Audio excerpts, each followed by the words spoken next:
Hey guys, welcome to episode 82 of Two Girls Chirping. I'm Lauren. I'm Abby, and I've got to show you that back when I'm editing it because I was going.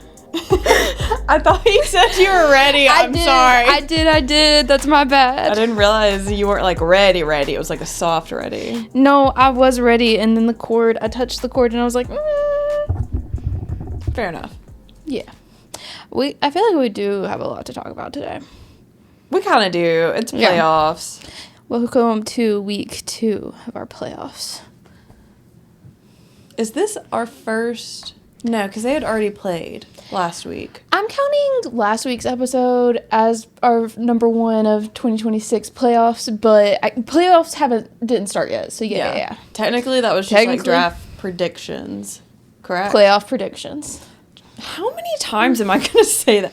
Keep in mind, I'm an academic weapon, but for some reason, I just cannot say draft versus playoffs now this year. She just finished her final exam today as well, so. 150 mind-numbing questions, but I only missed 7 of them. I got scared, I thought I was going to have to, I'm like any older sibling, I need academic validation, and I've been holding on to that 4.0. I've been working on that thing since I was 6 years old. I've been working on it for 21 years, and I thought that this semester is going to be the one that made it drop from a 4.0, and it didn't. It didn't. Thankfully. Now, did I near kill myself to have to keep it? Yes, but that's okay. P-Dub! P-Dub! Oh, I've got on my Kane sweatshirt. I did order some PWHL merch. It's just not here yet. Not the official one. Y'all know I'm too poor for that. The Etsy ones. Yeah, let's do P-Dub. Yeah. Yeah, ladies P-Dub first. and then WAG Jackets and then NHL. I'm good with that. Okay. What do you have for P-Dub? Obviously, the Sirens were eliminated. Yeah. Now, the Charge got the 4th playoff spot, so we actually manifested called that. I straight up did manifest that. At the time, they weren't even, I think it was Scepters before them at the time that we predicted it, so. We've been saying it for a bit, though, because Ottawa's kind of been screwed by the city.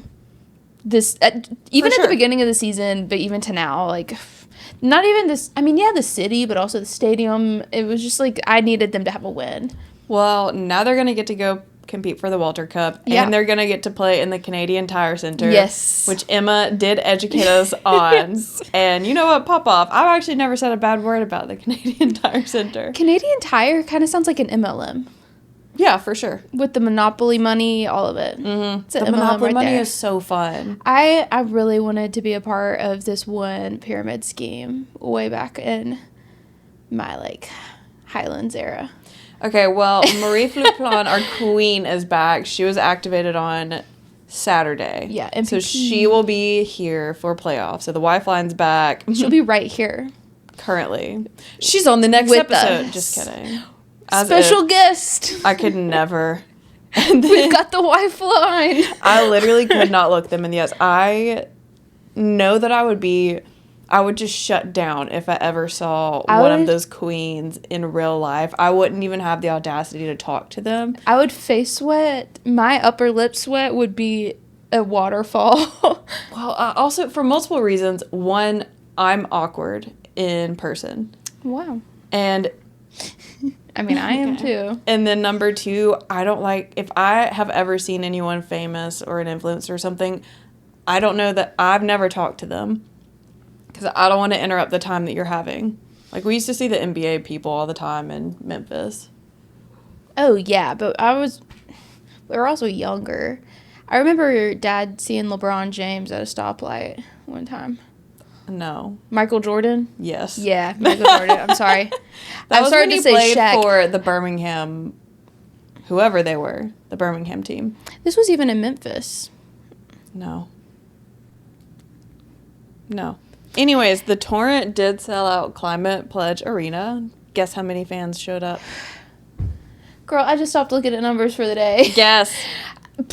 16,737. Close. 17,151. Okay. You were pretty close. Dang. Speaking of close, guess who set a rookie record? Say that 5 times fast. Not Erin Frankel, but she did set a new shutout record again. Yeah, she beat her own record. She beat her own record. Ugh, legend.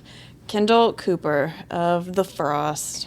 Dude, 17 assists in the regular. 17 assists. So assists. beautiful. I mean, obviously she's extremely talented. No, she is beautiful. But she is also beautiful. She's really the whole package, if you will. You know, speaking of the whole package, the Golden Eyes of Vancouver, they won the gold plan, so they get the first pick of the draft. So basically, KK Harvey, pack your bags, come to Van City. Or Caroline Harvey.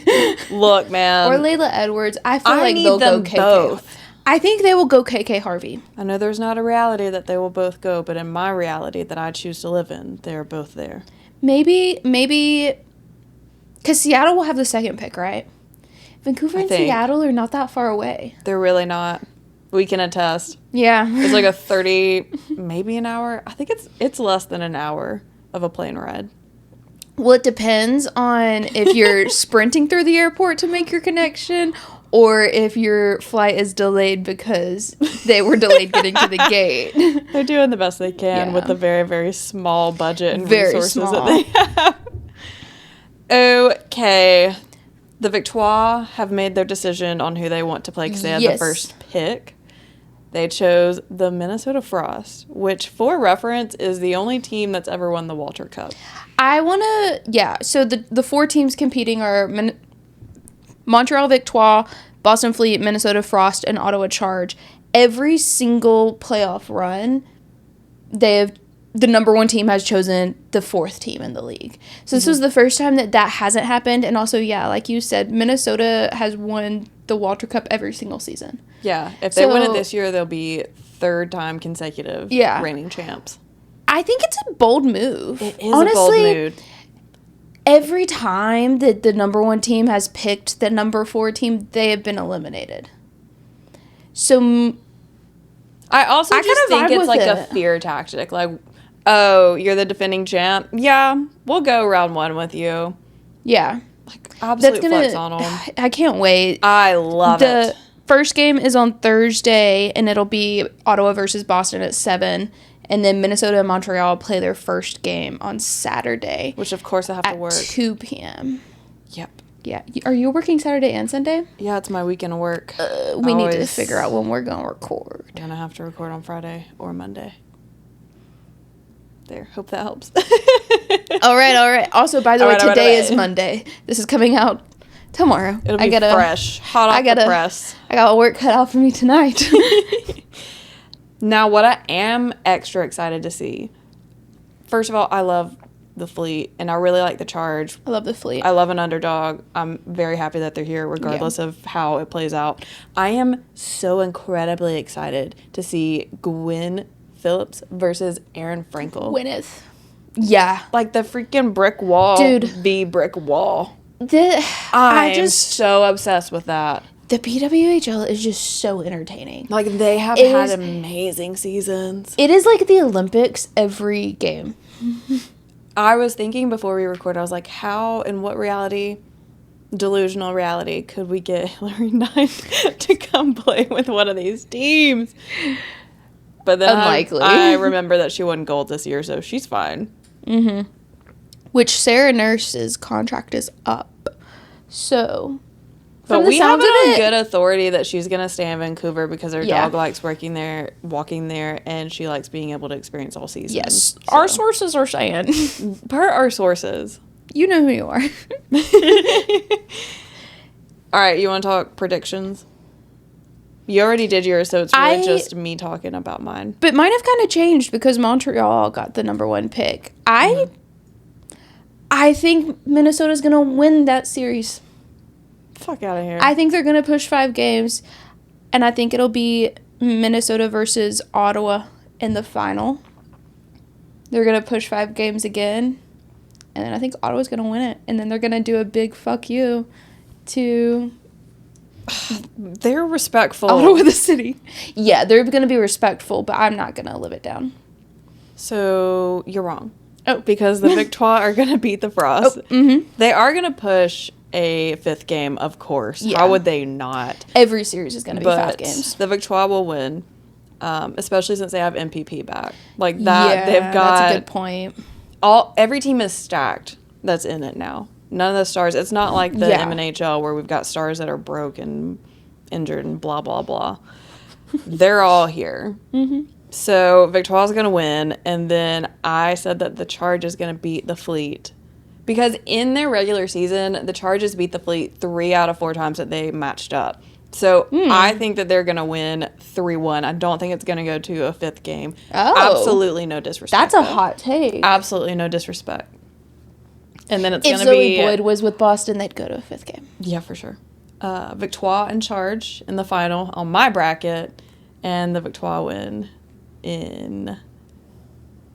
I wrote down it would go to 4 games because, again, the Victoire dominated the Charge in the regular season. But because it is playoffs, I'll change my mind on the spot and say we're pushing Game 5, you know. Like, why flying goal to win it for us, you know. It happened. It happened. How many overtimes? Game winner? 2 overtimes. The cup winner. Easy. Last game, 2 overtimes minimum. Yep. I fully agree. 2 overtimes minimum. It's going to be like 20 seconds left in the second overtime. Stacy to Pooh win. Laura Stacey's having such an amazing season.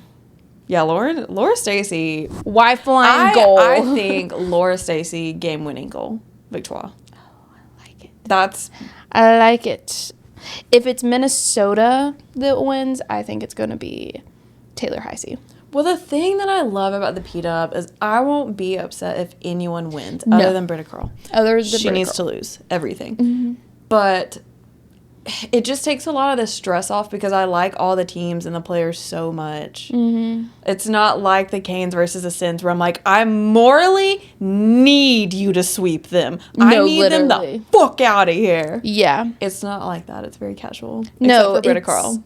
I want everybody to be safe, no one to get injured, and everybody have fun. And then have a great summer. Exactly. And come back blessed, wealthy. Healthy, wealthy, and blessed. Healthy, wealthy, and blessed. That's what I was going for. I was like, blessed, wealthy. They're already wealthy and blessed. They could go with the pay bump. I do want to briefly touch because we were talking about basketball.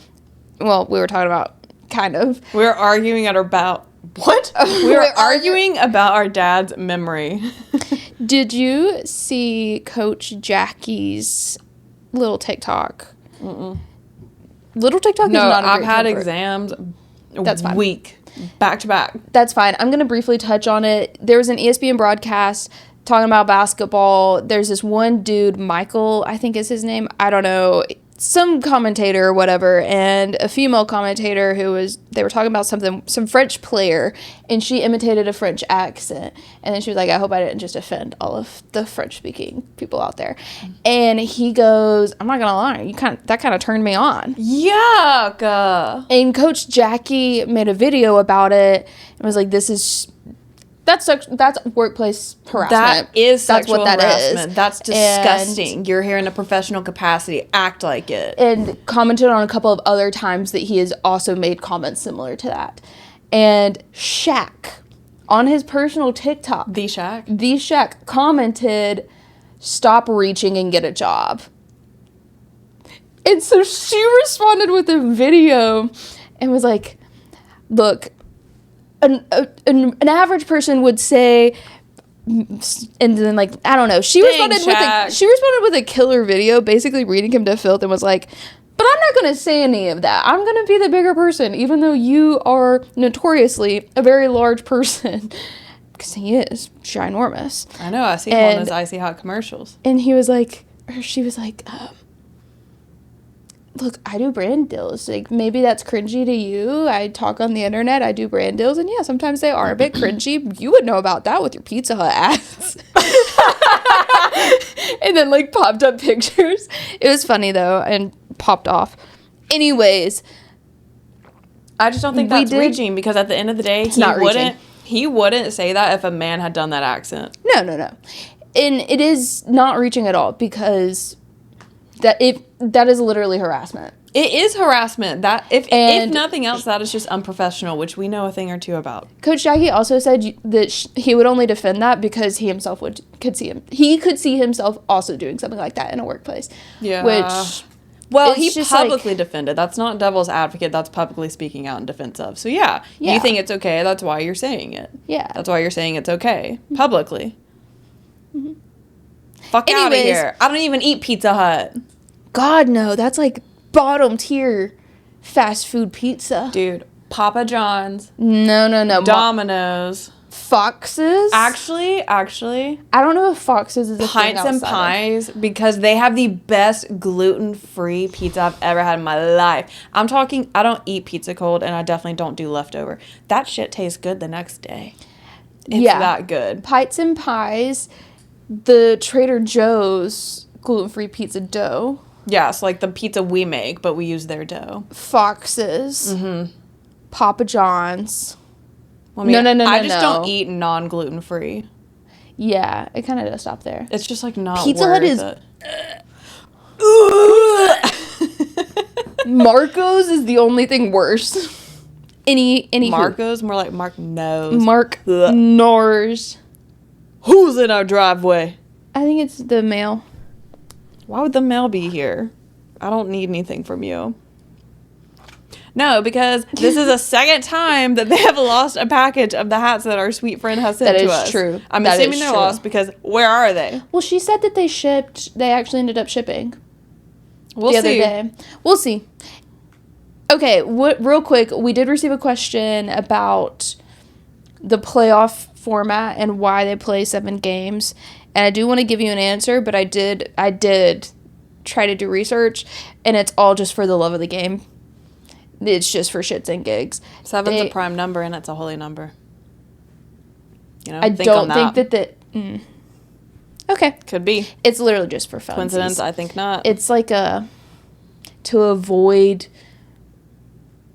being lucky it's in so a game, they feel essentially. like they're men, because a normal person could stop at 5, but men, they gotta go until go to 7 games.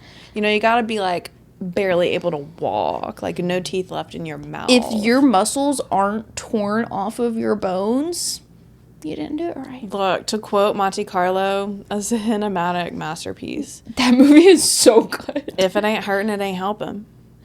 You know? And just stick with that. Think on that for a little bit.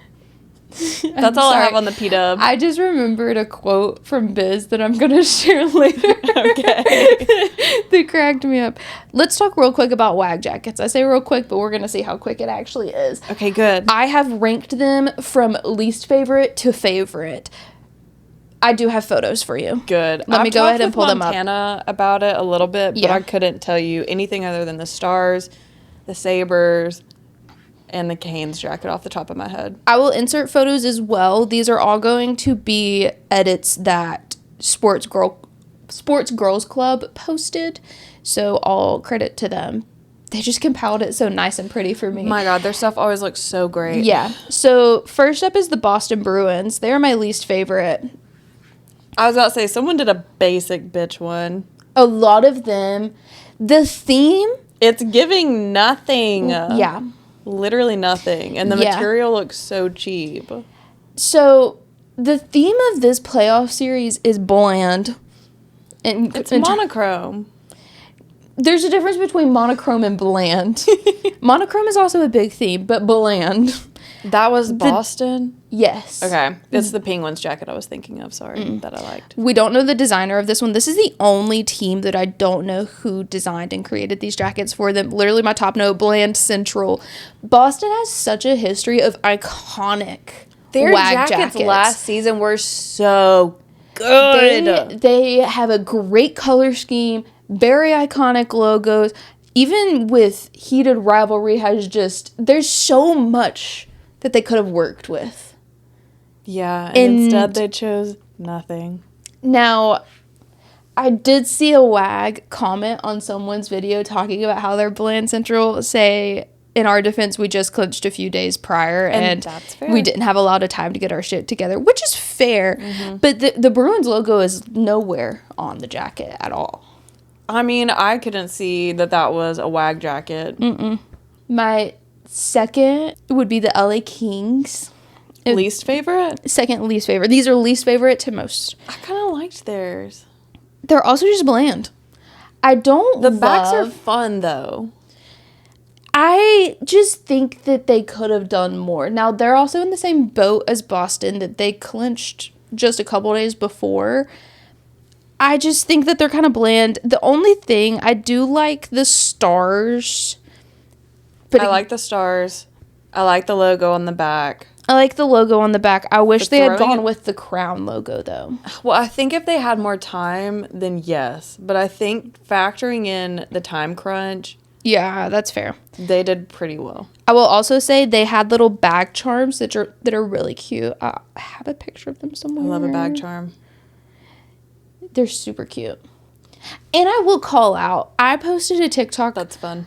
One day last week talking about how the NHL should start posting the WAG jacket. That's a very, very easy way to draw in new fans. And it's a very exciting thing. And you know what? 2 or 3 days later. No, the next day, Abby. Next day, you're right. People were tagging the NHL too. So I'm sure it's not my fault or not to my credit, but I'm giving credit. They started posting them. We're tastemakers. We're influencers. Yeah. Pretty much every team has posted the WAG jackets now. Every team started posting that next day. Yeah. Coincidence? I don't think so. Third is the Anaheim Ducks.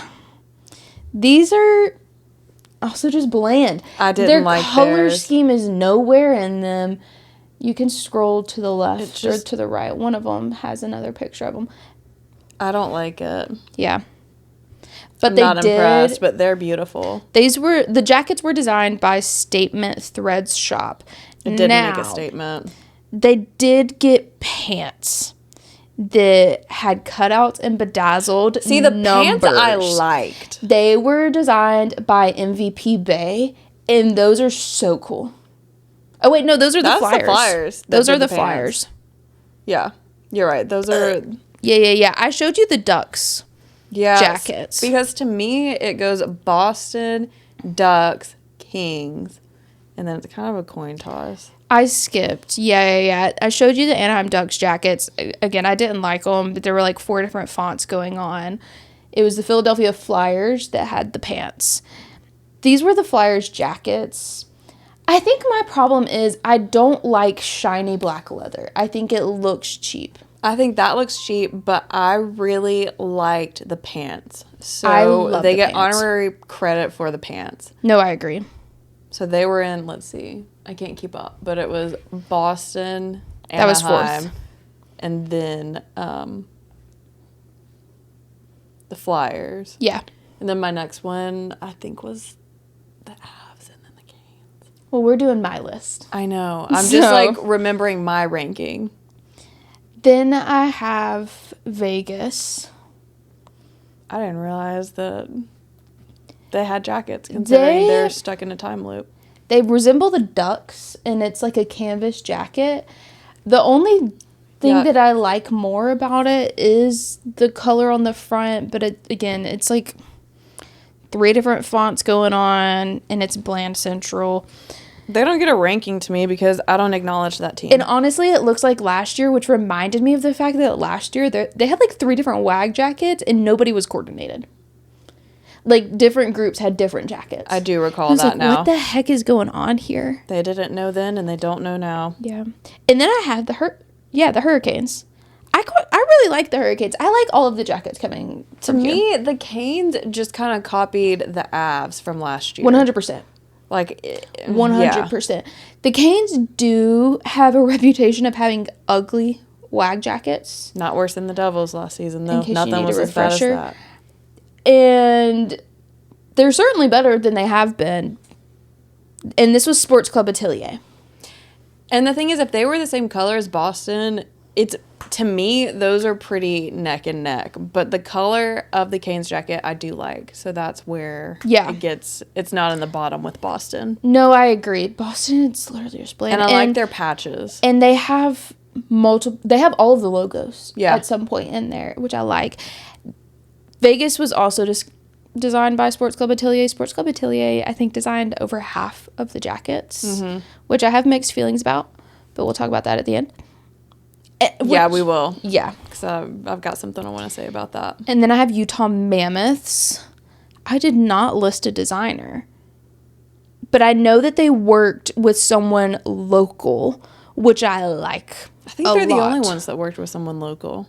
There's one more team that worked with someone local. It's just so bland. But I can't say anything because I'm just happy they're here. They're cute. Utah has an incredible color scheme.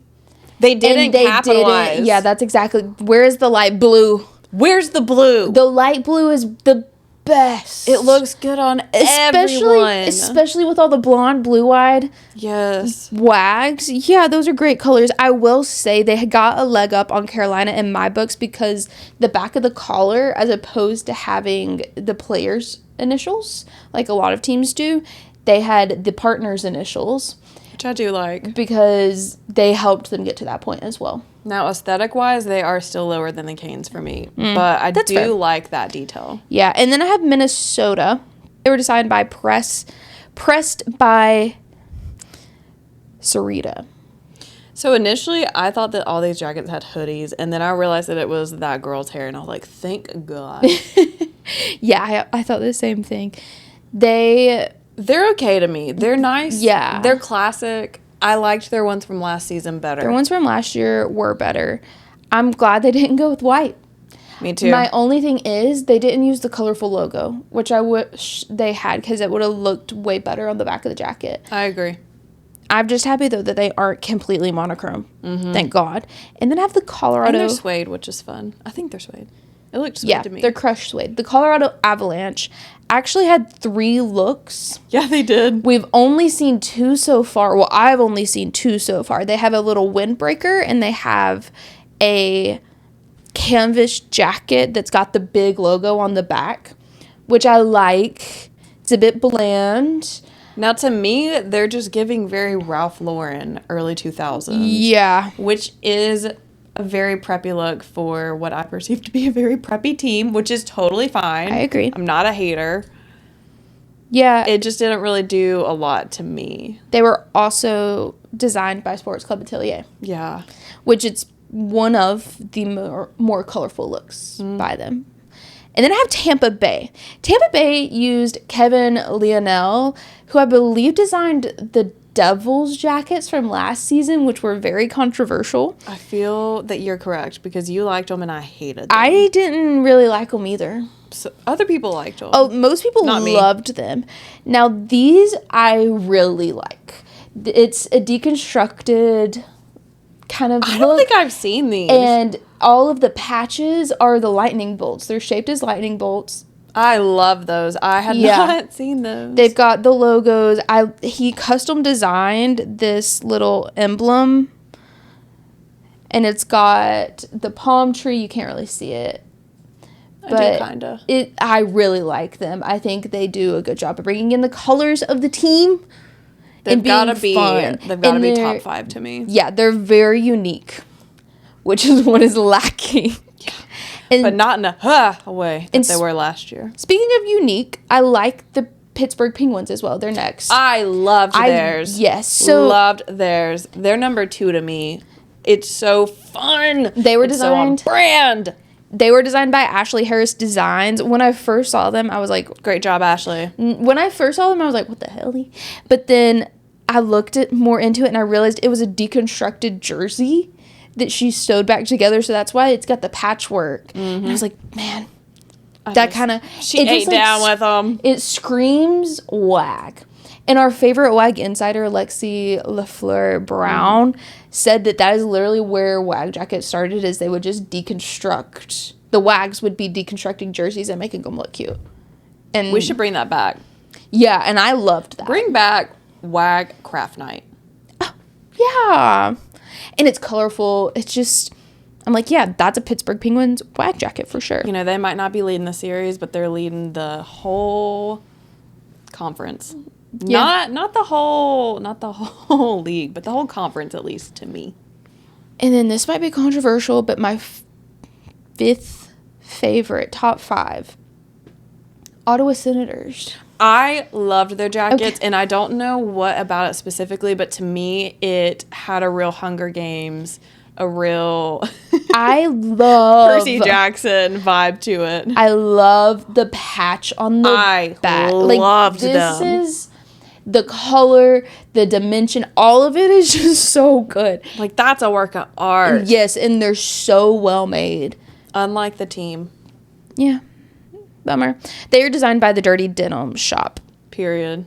Who also designed, that's a Ottawa-based brand, and she also designed their jackets last season, which I did like. I liked their jackets last season. I did too. They were kind of sleeper jackets. They were kind of sleeper jackets. And then I have the Buffalo Sabres. I like their jackets, and I will not be taking criticism against them. I know. I loved both of their jackets. They had two. Mm-hmm. Have you seen their second one? I'm not sure. It's been a long This month. is their second one. Yeah. The first one was designed by Sports Club Atelier. It's monochrome. Other than the pop-up color of Sabres on the back, I can find it for you if you want. It's not. Yeah, I don't want to keep scrolling because I'm not sure what I'm looking at. I don't have my contacts in or my glasses on. All I have is a really bad hair day. My God. Don't look at me, y'all. They were designed by Sports Club Atelier. Yeah. I love the patch on the sleeve. That is my favorite detail. Yes, and they mixed texture, so it's not just like a bland, but their second jacket is my favorite of the two. See, their first was my favorite. That's fair. Number 3 is the Montreal Canadiens. I liked their jackets last year better. I'm just going to say it. They're good this year. I liked the original one so much better last season. Dude, the original one was like the hat that said the original one. They were pretty great last year. I do like these. I think that they're the more unique. Well, they're a lot more unique than most of these jackets. For sure. I like the patches on the sleeves. I think it's fun. Sorry. And they have hats again. A lot of teams did hats. Yeah, I don't really know why they're doing the hats. Bad hair days. I'd be like that. Felt. It's a smash. Smash alike. They're top 5 as well for me. My number 2 is the Edmonton Oilers. Interesting. Yeah. Look, Lauren Conn McDavid always saves the best for herself. And as she should. Montreal was also created by Sports Club Atelier. Obviously, Edmonton Oilers, Sports Club Atelier. I love that they did pretty much the complete opposite that they did for anybody else. She's such a trendsetter. She really is. That is the biggest next year, thing. everyone's going to be doing this. Everyone's going to be doing that. Just like this year, everybody did what she did last year. Yeah. I love the suede with the leather. I just love everything about it. I do think that she probably designed others to be completely different on purpose, which I appreciate and respect. But my top jacket, my favorite jacket, is the Dallas Stars. Okay, me too. The fringe. I love the fringe. It's monochrome. It is monochrome. It's so cute. That's fine because the fringe on the back matches the theme perfectly. The font is incredible. My biggest thing is there have been like 8 million fonts going around and none of them have been good. See, for me, Dallas Stars was number 1. Penguins is like 2 or 3. Yeah. Buffalo's in top 5. Yeah. Habs are in top 5. And then the Oilers were number 2. Like, those were my top 5. I think I said 5. I think you said 6, but... No. Stars, Oilers, and then... Penguins, the Sabres, and then the Habs, yeah. Yeah. Yeah, that's 5. Yeah. Look at me. Academic weapon over here. Yes. Everyone else was pretty mid. And then Boston way at the bottom by a landslide. You did so good last year. The brown. It's just like life imitating art, you know, because they are just sucking it up in playoffs. And those WAG jackets are just... Continue. The WAG jackets are pen to paper. I'm going to eat it olive real quick. Get over here. Okay, now to their male partners. I guess we can talk about them. Who do you want to start with? What series? I'm not going to lie. You know I didn't organize my notes. So I'll lead here then. We can start with the Avs and the Kings. Go from there to Minnesota and the Stars. And then, like, we can... I'm just going to lead and you jump in with your notes. Okay. We are going to start with Colorado, LA. We're going to do the 2 series that have completed first. So, Colorado's swept LA. The theme was sweep.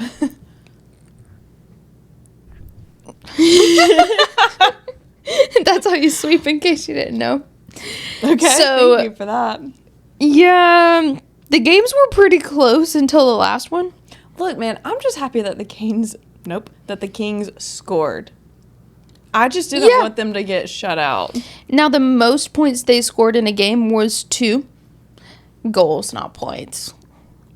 Anyways, let's start with game 1. I really only have a couple things. The national anthem singer had to swap out mics halfway through and didn't miss a beat. Love it. Queen shit right there. Oh, I'm sorry. I have a lot of notes, and I'm trying to make sure that I don't overload with information. All I said was I would be happy if LA scored a goal, and they scored a goal, and I wasn't happy. And that one didn't go into overtime. That's the only game that didn't. That's a lot. Look, if I had to take a shot for every time that they called Quentin Byfield the heir apparent in game 1, I would have been a liver failure. I'm sorry. I need to speak my truth. Quentin Byfield is great. I mean, he'll if he puts his mind to it, he can develop into a great player. But it has been, 3 seasons, and he's still not consistent. It takes him a long time to get points going throughout the beginning of the season. He's not the heir apparent. I'm sorry. It just bothers me. Who's the heir apparent to you? Adrian Kempe is going to be the one to step up and take over Kopitar's position. He's not a center, but... He's a center of the team. I mean, he's the most consistently productive. He is that bitch. If they make Quentin Byfield captain, I am going to be upset. And that is no hate towards him, because I wish him all the best. But he is not the captain of that team now. So would you say that Kempe is the heir and Quentin is the spare? Yeah. Okay. That's actually exactly how I would phrase it. Anyways, sorry, I did not mean to go on that rant, but I go on that rant pretty much every time they say some shit like heir apparent in a game to Lauren, so you just got an insight to that. It just triggers. I heard a lot in this series. I could almost quote verbatim what you were going to say. It just, My favorite thing about that series was the fan interaction. So, like, the Avs fans made signs making fun of Kempe in game 1 because he chirped them. And then at the next Kings home game, they made signs making fun of McKinnon. It'd be crazy if they made signs of McDavid. Hey now. A swing and a miss. Hey now. Because what they had was they lined the glass with pictures of him missing the Olympics. Oh my God, I saw that. So you really teed me up for that one. I did see that. And that was my favorite thing about that series. So I'm glad it's over. Me too. That was like watching a kid get just, when they have to learn a life lesson and everyone knows it's going to suck.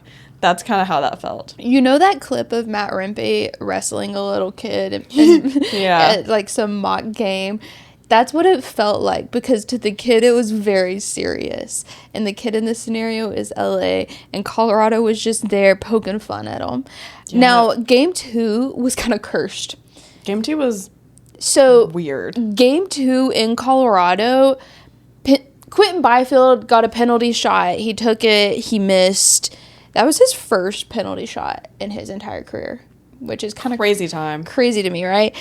He missed. Fans were so excited, banging on the glass, that the glass panel behind head coach DJ Smith shattered and fell on top of his head.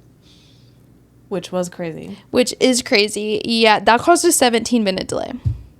Which I'm just surprised they could repair it in 17 minutes, because it was everywhere. Also in that game, there's Mikey Anderson laid a clean hit on Marty Nature's open ice. It was such a hard hit that one of the commentators was talking, and he goes, "Oh, I felt that one," mid-sentence, and you know that hurts. Which is great, because the commentary for this series has been trash. Which then, of course, everybody's pushing and shoving, and Drew Doughty got involved, and they said Drew Doughty joins the Geneva Convention. which made Love me it. giggle. And Jack Drury and some guy named Kevin on the apps. I'm sorry. Kevin. I'm not familiar with This you. fuck ass We Bob. were talking mad shit, telling Drew Doughty to be ready. Meanwhile, Jack Drury talks a lot of shit for someone who can't fight Meanwhile- and isn't that good. this is Drew Doughty. That's what I'm saying. I know him. You're not taking him. I'm sorry. Look, that man is a second time removed cousin of my personal friend, Brett Burns. Yeah. There ain't no way Jack Drury, whose face gets red when he's angry, is taking on a man missing teeth. Stick it on Drew Doughty. Girl. So- be so for real. Look, I support that Nepo baby. He's got talent, whatever. But honey, be quiet. In summary, Colorado swept 2-1, 2-1, 4-2, and then game 4 was 5-1. I felt like LA just gave up in game 4. I mean, I think they knew. They knew going into it what was going to happen. That was the moment I knew. I'm just happy they scored goals in every single game. I would have been happier if they The Penguins won a game. but not really. We'll get to that. No. Real quick, Colorado, nope. Carolina, Ottawa. That series is also wrapped up. Carolina. We defeated evil. You can do it, Utah. Fuck them guys. That's gonna be really fun for me to edit. I don't care. I You know. saw how angry I was. Dude, the podcast last week when we were using mics, I was constantly changing the audio because you'd be like, I don't know what you want me to say. Like, this is me. this is me. Greatest show woman. Okay, Carolina swept Ottawa. Thank God. Ottawa didn't score at all in game 1. Fucking losers.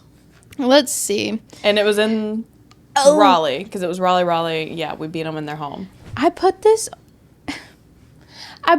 in Carolinas, but this is a Montreal note. Save it for And Montreal. that's awkward. So Jordan Stahl and Matthew Tkachuk, no, because Matthew didn't make it.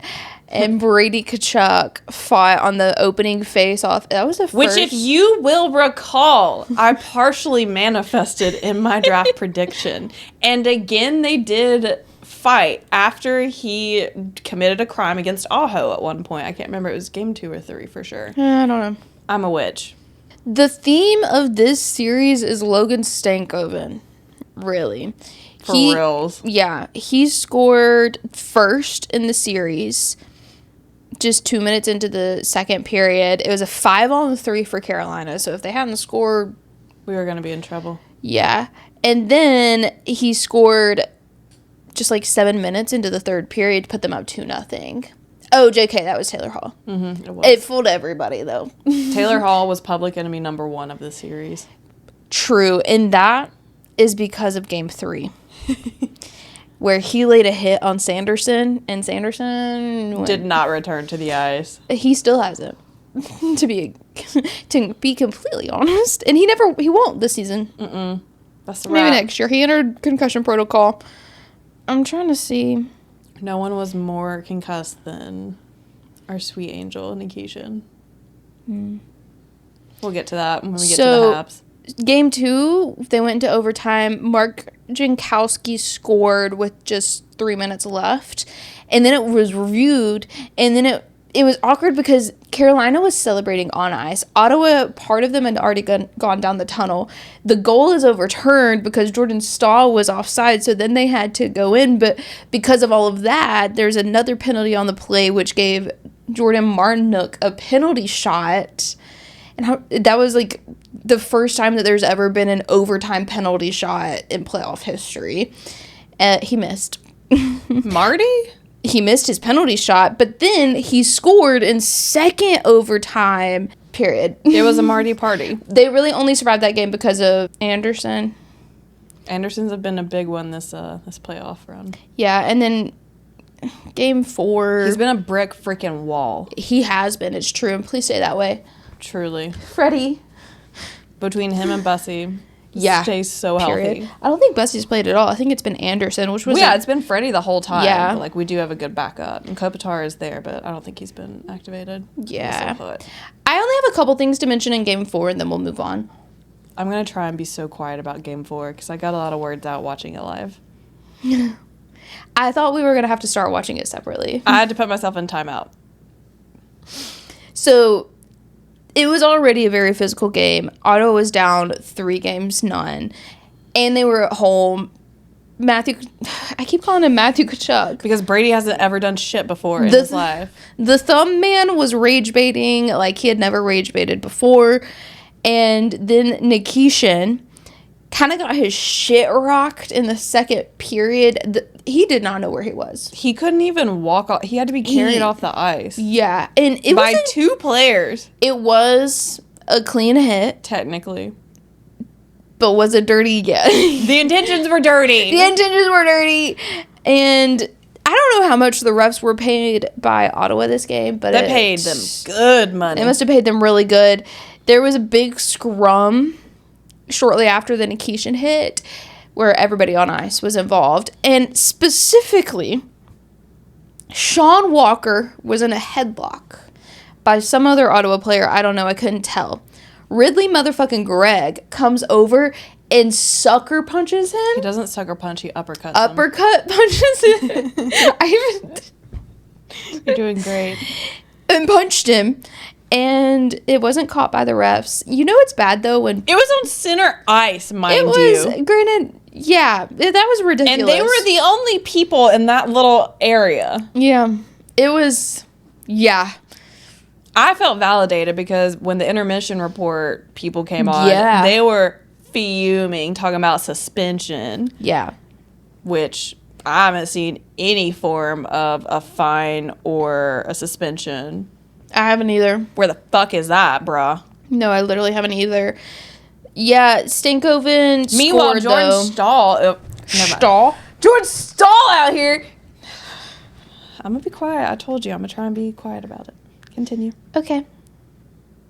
Aho scored on an empty net. He does Pass by Jarvis. Jarvis had a clean pass. And then Aho scored on the empty net. And Jarvis was kind of by the Ottawa bench. And he goes, fuck you. And then Ottawa scored like 20 seconds later. But that's fine because then they pulled their goalie again. Aho scored on another empty net pass from Jarvis. They pulled their goalie again. Yeah. And the Canes scored again. Yeah. And it was the Canes swept them. I do want to point out. Look, man. The Canes made a post on Twitter, I believe, that had a picture of Anderson and Brady Tkachuk sitting in front of him. And the caption is, read it if you can and weep. And I think that's where you got your inspiration for your caption from today's post. It is, yeah. I just think it's great that they played into the narrative that he can't read. I know that they pay refs off, but I have not seen in this playoff series, other than a little bit of the Oilers, such bad calls being made and missed. I have not seen something of that proportion since last season. What the fuck was that? Yeah, that was ridiculous. You should be so embarrassed. You call yourself a ref and a linesman? Fucking joke. Fucking joke. I hope you enjoyed getting your mortgage paid off for this month. Big fuck you forever. And that's all I want to say about that. Okay. And you still lost. Is that all you want to say about that? Yes. That's all. Let's move on then. Pittsburgh, Philadelphia. Every series we're going to talk about is still active. The Flyers currently lead this series 3-1. Now they are playing tonight. So go check our story to see if are done with the series or what. I'm going to need Sidney Crosby to come through again. Honestly, that is the biggest thing. Sidney Crosby has kind of been nowhere to be found outside of Game 4. Game 4, he showed up. That was the first time he has showed up this series, which is unfortunate. They're getting beat by teenagers. And honestly, the Flyers have been so much fun to watch. I've genuinely enjoyed them. No, I agree. I will say, I kind of want to fight, what's his name? I think his name is like Porter Martoon or whatever. He's got some like fuck-ass name. Well, ahead of Game 1, it is Porter Martoon. 20 minutes before the game even started, there had been 2 fights in the crowd and 5 fans had already been ejected. They got a lot of beef. Yeah. I couldn't go watch it live because I would probably get beat up, and I'm a small gal. But I love it. And this was Rasmus Ristolainen's Ristolainen. One of the two is first time in playoffs, and he's been playing in the NHL for 13 seasons. It's a lot of the Flyers' first time in playoffs as well. I think he's with the Penguins. I know, but there's a lot. Like, the Flyers is super young. Dude, the Flyers is very young. if you couldn't tell by game 1 through 3, they're old as shit, but that's okay. Yeah. Literally the only note that I have from game 2 is the Flyers still look incredible. Where are the Penguins? At what point did they change their goaltender? And it wasn't for game 3. The only note I really have on the series, and I even watched their game last night, but the only note I have is, this was before game 4, Porter Martini. All I can think of is a martini or a martini from Shoresy. I thought of a martini when I had my martini. There's a character on Shoresy that is a functional alcoholic. And his last name is Martoon. And so he calls his martinis that he likes to drink a martini. And all I can think about every time they mention this 18-year-old is that. Well, I'm done with my martini. Why, is there a little hair in it? There's a good nap. Hair. Yuck. Yeah. Just wanted to get some vegetables too. This is the South. I don't know. I think. I have more to I say. ever said a bad word about Sidney Crosby. I want him to succeed in everything he does. Mm-hmm. I will be happy regardless of how the series turns out. If the Flyers win it, they deserve to win it. They have put on such a performance, and they have dominated the Penguins. I fully agree. I think the Flyers deserve to win this series at this point. I'm very interested to see how this game goes. I think it's at 6, so by the time we're done with this and you're editing, it'll be time to watch. This is where I had the notes from Biz. Oh. First of all, the first game in Philadelphia. Can I say something before you talk about Biz? Last night, or maybe 2 nights ago, at some point in the last week, if you will, Abby goes, every playoffs, you think that you and Biz, you either get a little crush on him or you think you would be best friends every single time. And I'm like, I think we would be. Just imagine, though, walk with me here. If you've been here a while and you truly know our personalities, please just imagine Lauren in the same room with Biz.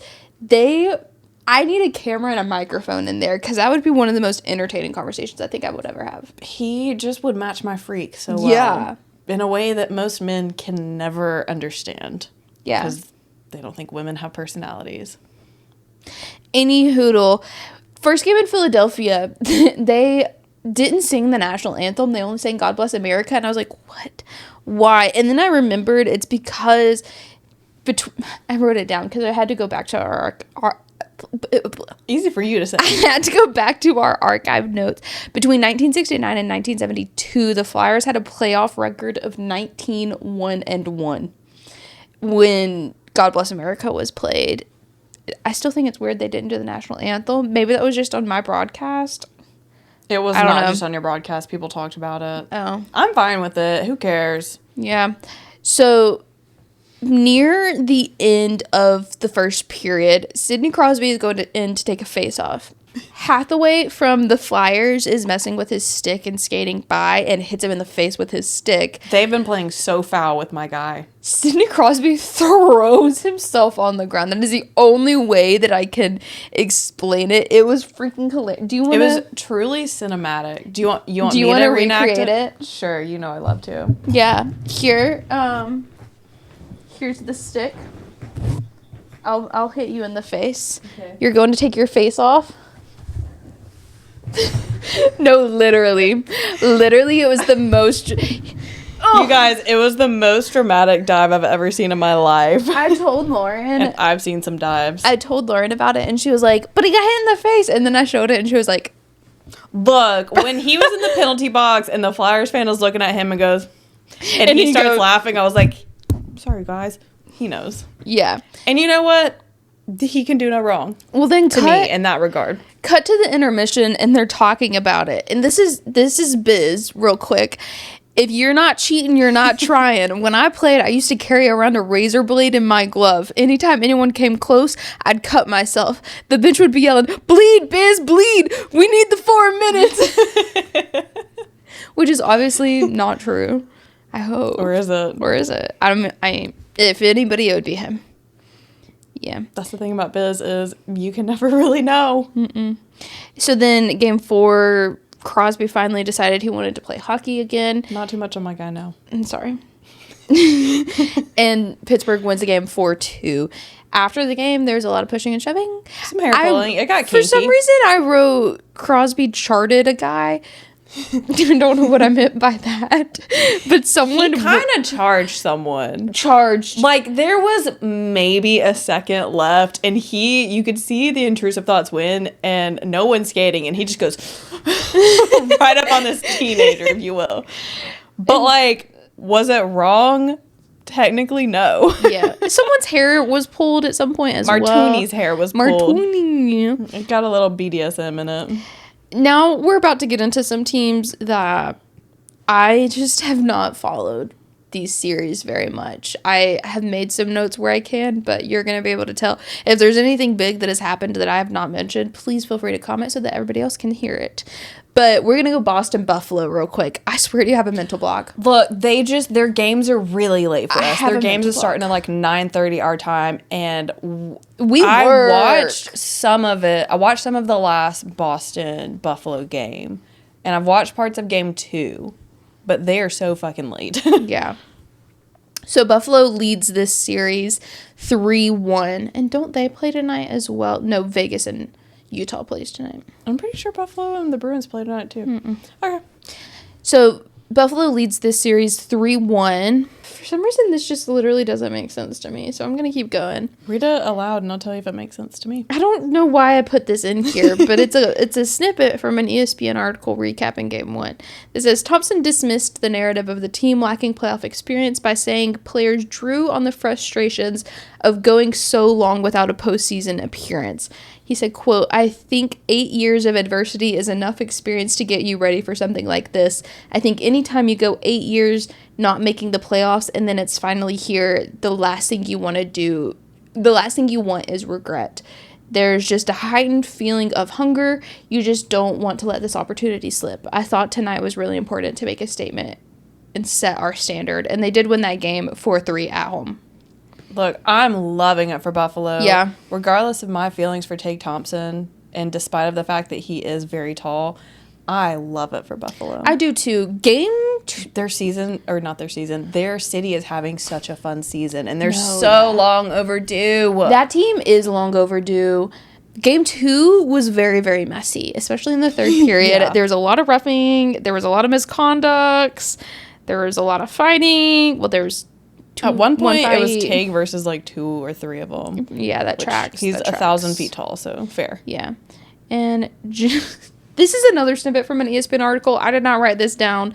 Jeremy Swayman stopped 32 shots, and this time Boston managed to not blow a multi-goal third period lead. Dude, Boston has sucked. I'm sorry, Fraser Mitten. Close your ears, Pasternak. What the fuck are they doing? It's like Jeremy Swayman, especially in their last game. Jeremy Swayman is the only person who has showed up, and he's only the goaltender. He cannot score for you. And where's his defense? Where's his help? Then he got pulled, which granted, he should have been pulled a lot. He should have had help. He should have been pulled sooner, yes. But did you see him essentially cursing out the team? Yes, he basically I did see said, him. like, gentlemen, did we show up? That's ahead of where I was going. That was game 4 that happened. Yeah.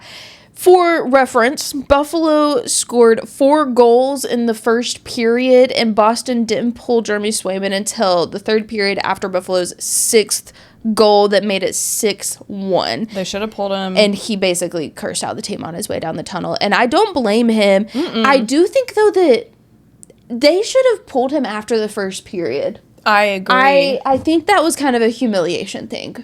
I think that's another part of why he was mad, is they put him back out there even though he clearly wasn't in a good And the thing space. is, like, yes, you get paid millions of dollars to do this for a job, but every night is not a great night. Yeah, you're allowed to not have a good night. That's why you're not the only goaltender. Like, they should have pulled after the first intermission. The backup goaltender also gets paid millions of dollars to do that. I mean, I agree.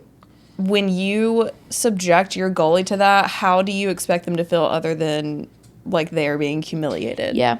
I just disagree with that decision. Now, granted, the coach did come out after the game when he was asked about the Jeremy Swayman of it all. And he was like, I mean, he basically said Jeremy Swayman was the only Bruin to show up to play that night. And so he wasn't mad at him, and he did understand where he was coming from. Which I do think it's important to note, a lot of prevented goals come from the defensemen who stand in front of the net.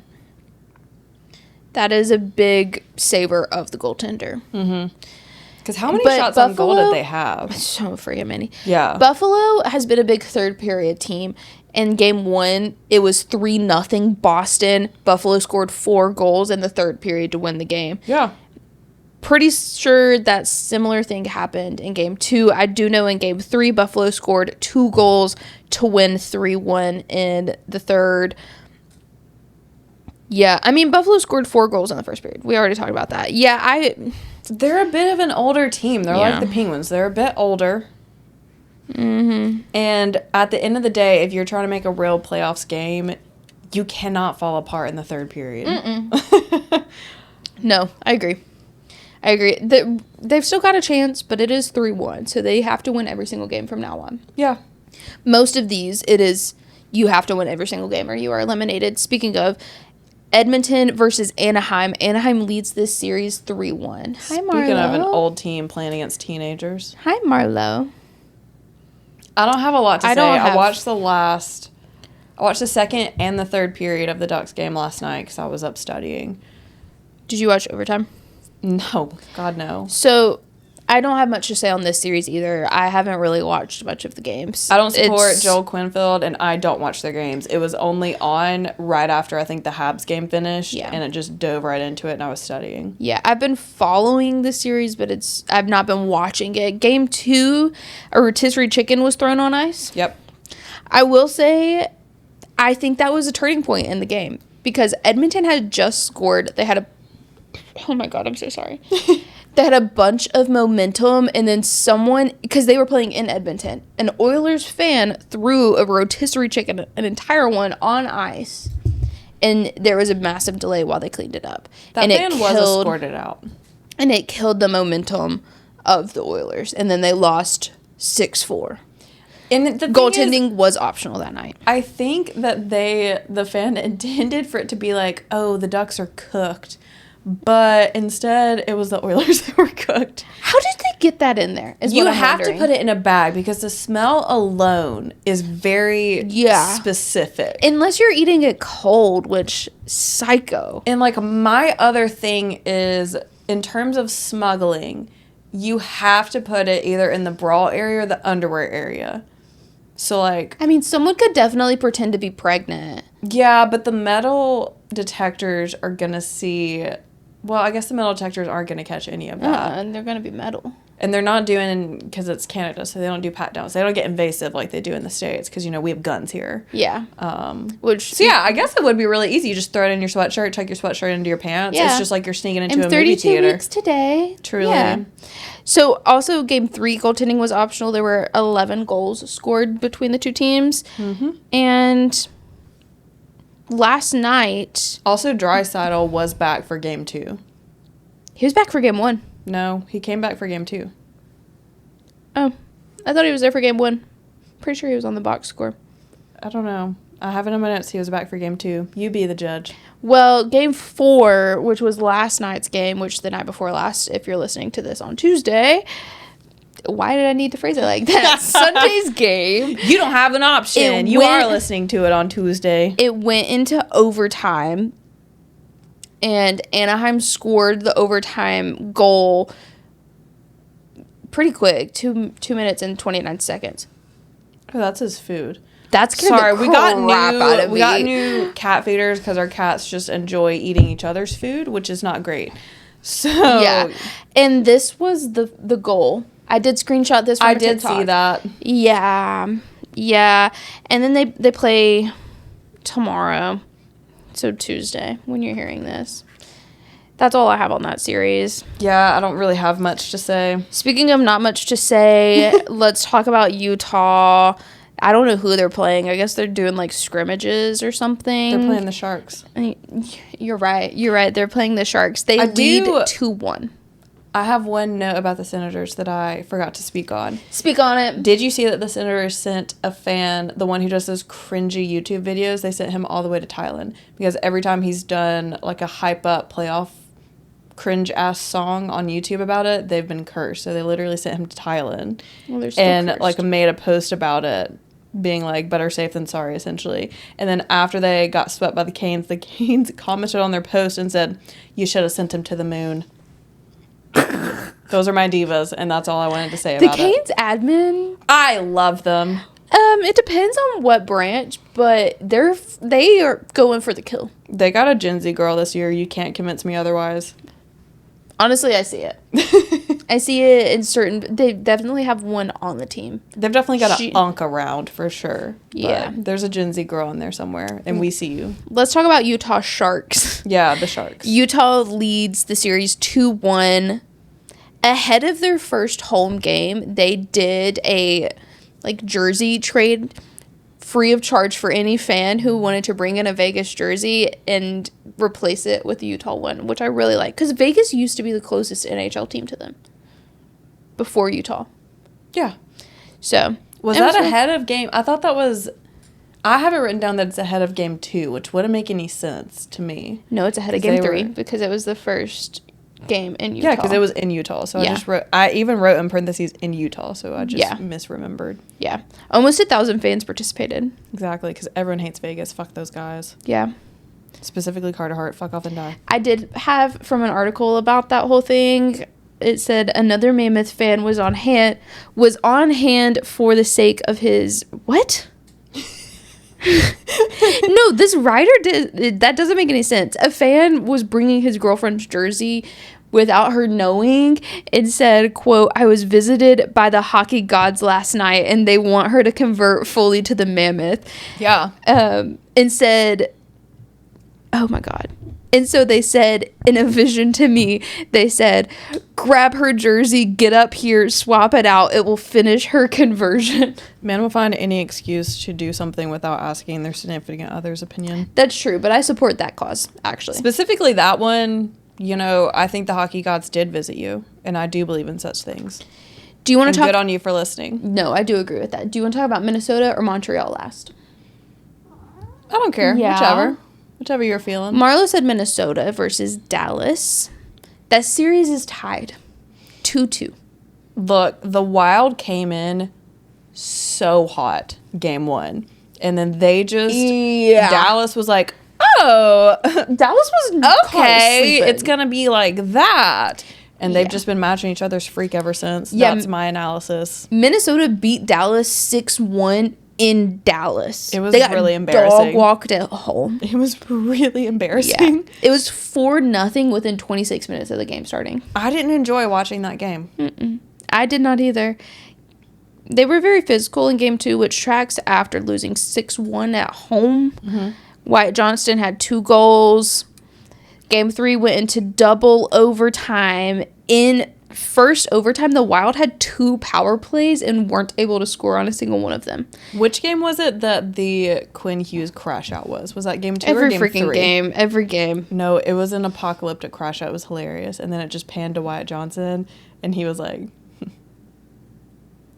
I don't know. But, and then... Oh, the game 3, it went till 12:54 a.m., Yeah, no, I'm not. And Wyatt Johnston scored the game-winning goal in second overtime, which was pretty big. Minnesota needed to win a game at home. Or Dallas needed to win a game on the road. Do you want to take a second? No. Dallas needed to win a game on the road because they had lost one at home. Yeah. So the series was even, and then game 4, Minnesota won at home. Also in overtime, Matt Boldy was kind of... shit out of luck during this game. He scored during the first period, but it was waved off because Erison Ek had shoved Heiskanen into the goaltender. Goaltender interference. Goals waved off. That tracks. He also scored earlier on in overtime, but it was overturned because of a kicking motion. Mm-hmm. And so he finally scored with 28.9 seconds left in overtime to win the game in a clean goal. He was like, for the love of God. Like, Jesus Christ, I just want to finish this game. I don't want to hear anything about you editing my audio after that. I know, that's fair. It's different because it's me. That's so true. Okay, and then our last series to cover is Montreal versus Tampa. The series is also tied 2-2. It is taking years off my life. Ditto. All but game 4 have gone into overtime, and I have felt it. Montreal won on the road in Tampa game 1, which is big. Juraj Slavkovsky had a hat trick. All 3 were power play goals, and the third was an overtime winner. Mm-hmm. Josh Anderson has also been the theme of this series. Josh Anderson, captain of and founder of the Habs. I am afraid he is injured after game 4. I don't think he's injured. We shall see. I really, really hope that they just give him the good stuff and send him back out there. Baddies never die. Yeah. We need you. He has been holding everyone down. Yeah, and John Cooper, head coach of the Tampa Bay Lightning, did not hold back. He said that wasn't over-aggression, that was stupidity. This is the Stanley Cup playoffs. This isn't game 62. That's extremely disappointing from us.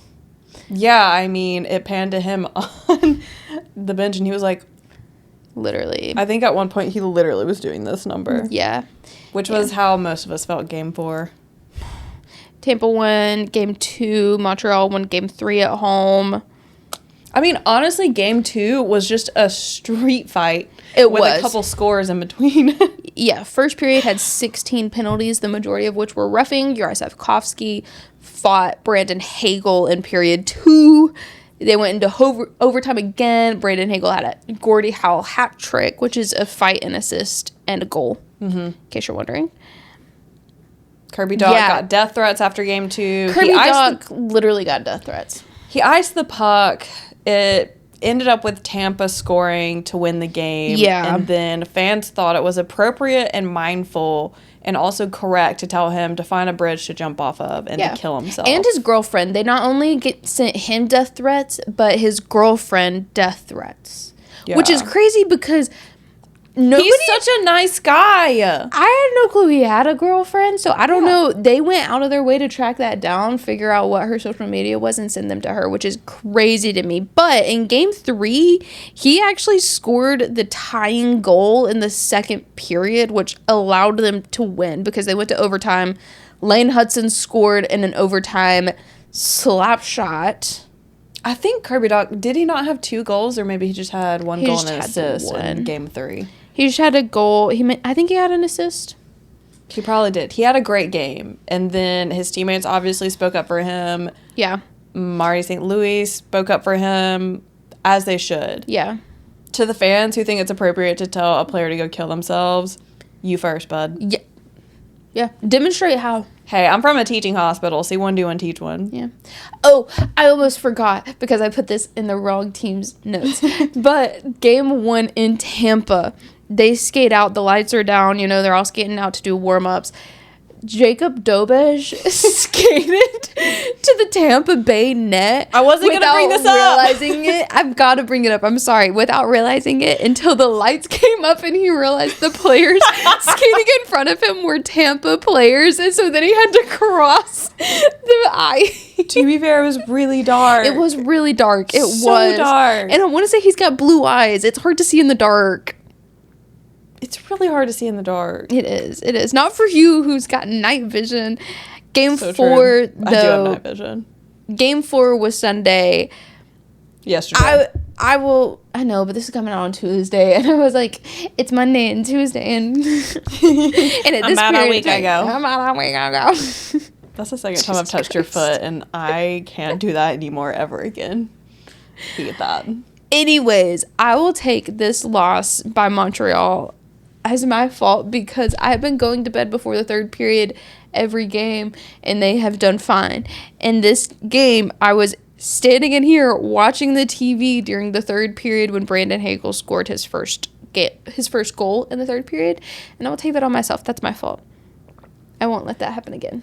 Look, man, I don't want to talk about Game 4. It's still very fresh to me. It's very hurtful to me. I didn't like it. Did Tampa Bay come out in the third period and absolutely dominate us? Yes. Mm-hmm. Did I hope against all hope that Nick Suzuki was going to be able to save us and tie up the game and lead us into overtime? Yes, I did. Was I really pissed off when that didn't happen? Yeah. Yeah. So those are the playoffs. I want my Habs to win. Me too. Me too. But they got to play like they deserve to go to the next round at the end of the day. They do. Because what's waiting for them is the Canes. And if you play like you did in Game 4, you're not going to meet the Canes. You're going to have a nice summer vacation, which would also be a bit of a slay. Yeah, they did look tired and beat up in Game 4. Yes, and I'm like, Tampa, to be frank with you, they're kind of gentlemen. Like, they're like the Canes. They're kind of gentlemen. They're not the most... They play clean. They play hard, but they play clean. For the most part. Now, Game 4 and Game 2, exceptions. Ain't nothing clean about that. That was as dirty gets. Both sides. Yeah. Everyone was sharing in the wealth. But which the Habs have 2 days. Because they played Sunday. They have off days Monday and Tuesday. And they'll play again on Wednesday. So hopefully that'll give them some downtime to get some energy back in them. My thing, Sloth went off, and we were concerned that he got hurt. But he did come back in the third period after you went to bed. I did want to mention that to you. No, I caught that when I was in here watching Brandon Hagel score. I need, for selfish reasons, I need them to beat Tampa. Taylor, we need your team to lose. For very selfish reasons. Look, I'm sorry. I'm not sorry. Look, man. You get it, but... My note on my overall playoff vibe for the NHL is it kind of feels like Percy Jackson because all the kiddie teams are beating the adult teams. Yeah. With the exception of the Avs, of course. Yeah. The new Percy Jackson series. If you haven't watched it, girls. It's so good. Girls, guys, bays, and gays. Go watch it. Yeah. It's so good. Speaking of watching things, we're going to go have some nice, good dinner, and we'll see y'all next week. And everyone say hello to Marlo, who's loafing. Should I get Teddy? Marlo can know no peace. Oh, my God. No, go show the camera. This is Teddy. Show the camera. I'm trying. This is my child. Doing the like... holding my kitten like men hold fish.